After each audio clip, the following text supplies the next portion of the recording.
అందరికీ నమస్కారం. Welcome to it's you TV. ప్రస్తుతం మనతో పాటు ఉన్నారు ప్రముఖ ఆధ్యాత్మికవేత్త, జ్యోతిష్య వాచస్పతి బ్రహ్మశ్రీ పోతుకుచ్చి చంద్రమౌళి శాస్త్రి గారు. గురుగారితో మాట్లాడి మనకున్న సందేహాలన్నింటినీ కూడా నివృత్తి చేసుకునే ప్రయత్నం చేద్దాం. అంతకంటే ముందు ఇటువంటి ఆధ్యాత్మికపరమైన వీడియోస్ కోసం ఇప్పుడే మన ఛానల్ని సబ్స్క్రైబ్ చేసుకోండి. నమస్కారం గురుగారు. ఓం శ్రీ గురుభ్యో నమః. గురుగారు, ఆషాఢ మాసంలో మనకి ఎన్నో పండుగలు వస్తాయి కదా. అందులో ముఖ్యమైన పండుగగా మనము భావించేది, జరుపుకునేది వ్యాస పూర్ణిమ. దాన్ని మనం గురు పూర్ణిమ అని కూడా అంటూ ఉంటాం. అసలు ఈ రోజు యొక్క ప్రత్యేకత ఏంటి? ఎవరు ఏ రకంగా ఆచరిస్తే వాళ్ళకి చాలా మంచిది అంటారు? ఓం గురవే సర్వలోకానాం భిషజే భవరోగిణాం నిధయే సర్వ విద్యానాం శ్రీ దక్షిణామూర్తయే నమో నమః. ఓం వ్యాసాయ విష్ణురూపాయ వ్యాసరూపాయ విష్ణవే నమో వై బ్రహ్మణదయే వాసిష్ఠాయ నమో నమః. వేదవ్యాసుడు అంటారు. అంటే మనకి 4 వేదాలు, పురాణాల్లో 4 వేదాలు. 4 వేదాలని కూడా రంగరించి ఈ వ్యాస మహర్షి వారు 18 పురాణాలు, గ్రంథాలు మనకి అందించారు. ముఖ్యమైనటువంటి గ్రంథాలు అవి. వాటిల్లోంచే ప్రపంచం నడుస్తోంది ఇప్పటికీ కూడా. ఈ ఆషాఢ మాసంలో వచ్చేటటువంటి ఈ పూర్ణిమకి విశిష్టత ఏంటంటే ఆయన యొక్క జన్మించినటువంటి రోజు. వశిష్ఠ వంశంలో ఆయన ఉద్భవించినటువంటి రోజు. అంటే ఈయనకి ఎందుకంత ప్రాధాన్యత ఇవ్వబడింది అంటే, అసలు ఈ వశిష్ఠుడు ఎటువంటి వాడంటే, మనకి బ్రహ్మదేవుడికి 4 చేతులు ఉంటాయి. ఆ 4 చేతులు లేనటువంటి వాడే వేదవ్యాసుడు. విష్ణుమూర్తికి 2 చేతులు, ఆయుధాలు అవి ఉంటాయి. అవేం లేకుండా ఈయన ఉన్నాడు వ్యాసుడు. మనకి భూ ప్రపంచంలో మనకి జ్ఞానాన్ని అందించినటువంటి వాడు. ఇక పరమేశ్వరుడు, ఆయనకి 3వ కన్ను ఉంది. ఈయనకి ఏ కన్ను లేదు, 2 కళ్ళు ఉన్నాయి అంతే. మనలాగానే ఉన్నాడు ఆయన కూడా. అంటే ఆ 3 బ్రహ్మ విష్ణు మహేశ్వర స్వరూపాలు మూడింటిని కూడా, ఆ తత్వాలని, ఆ గుణాలని, ఆ యొక్క శక్తులని పొంది వారి ముగ్గురు చేత ఉద్భవింపబడిన వాడే ఈ వేదవ్యాసుడు. అందుకనే వేదవ్యాసుడు అన్నారు. అంత ఈజీ కాదమ్మా.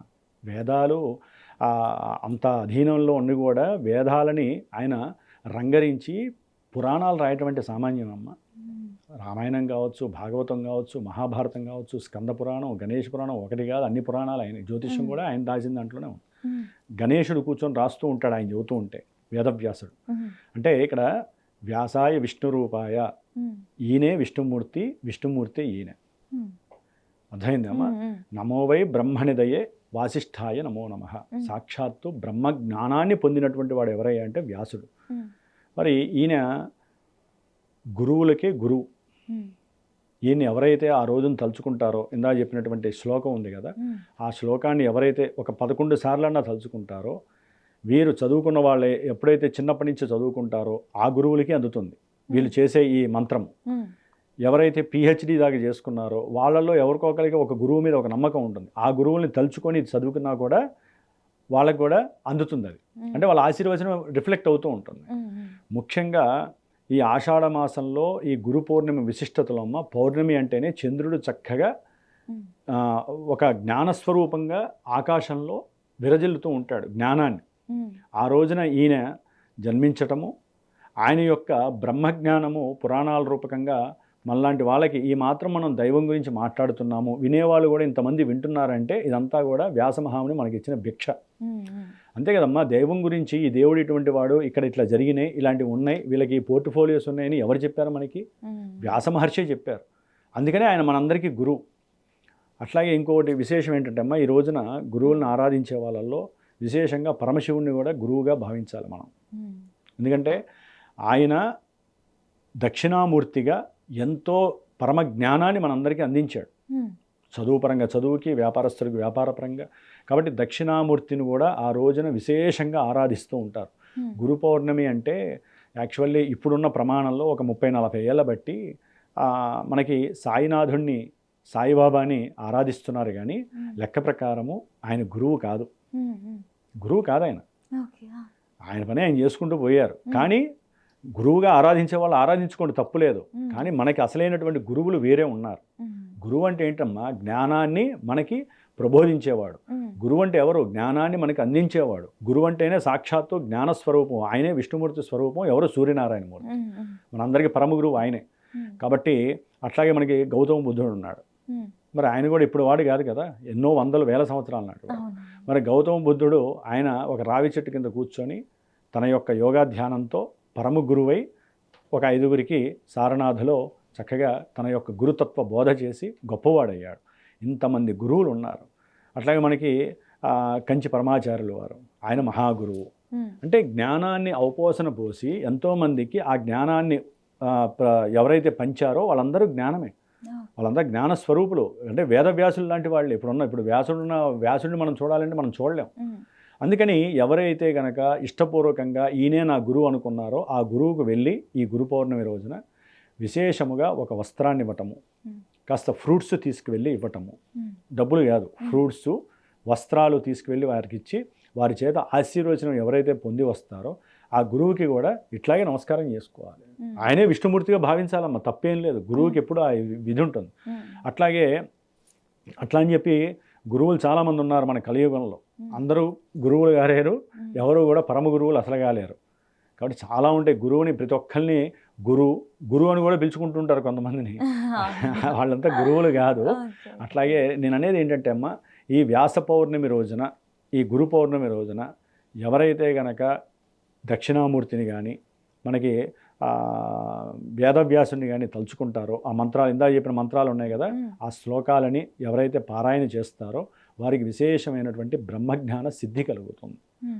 కాబట్టి కంపల్సరీ చేసుకోవాలి. పౌర్ణమి రోజున అమ్మవారి ఆరాధనలు ఎక్కువ చేస్తూ ఉంటారు.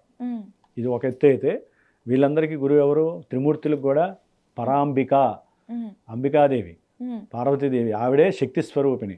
పౌర్ణమి రోజున ఆవిడ చంద్రుడిలో నిక్షిప్తమై కూర్చొని ఉంటారు. ఆవిడ యొక్క కిరణాలే చంద్రుడి ద్వారా మనందరికీ అందుతుంది. కాబట్టి మనస్ఫూర్తిగా ఈసారి మనకి బుధవారం అయింది, గురు పౌర్ణమి విశేషమైనటువంటి రోజు. ఆ రోజున బుద్ధికి ప్రతీక బుధుడు కాబట్టి ఎవరైతే గురుస్వరూపిణిగా అమ్మవారిని కూడా ఆరాధించుకుంటారో, ఒక లలితా సహస్రనామము, లలిత అష్టోత్తరము, లలితా త్రిశతి కానీ ఎవరైతే ఆరాధించుకుంటారో ఆవునేతితో చక్కగా దీపారాధన చేసి, వీలుంటే సరే ఇవన్నీ ఒక ఎత్తు, అందుబాటులో గురువులు ఎవరూ లేరు, ఏం చేయాలి? దేవాలయంలో అర్చకులు వారు ఉంటారు. ఇక దేవుడి దగ్గర పనిచేస్తున్న వాళ్ళంటే వారిని మించిన గురువులు ఉంటారమ్మ. సాక్షాత్తు దేవుడికి అన్నం పెడతారు, దేవుడికి వస్త్రాలు మారుస్తారు, దేవుడికి అభిషేకాలు చేస్తారు. మీరు వెళ్తే మీరు బాగుండాలని ఆయనకి అర్చనలు కొన్ని లక్షల సార్లు అర్చనలు చేస్తారు. వాళ్ళని మించిన గురువులు ఉన్నారా? సర్వే జనా సుఖినో భవంతు.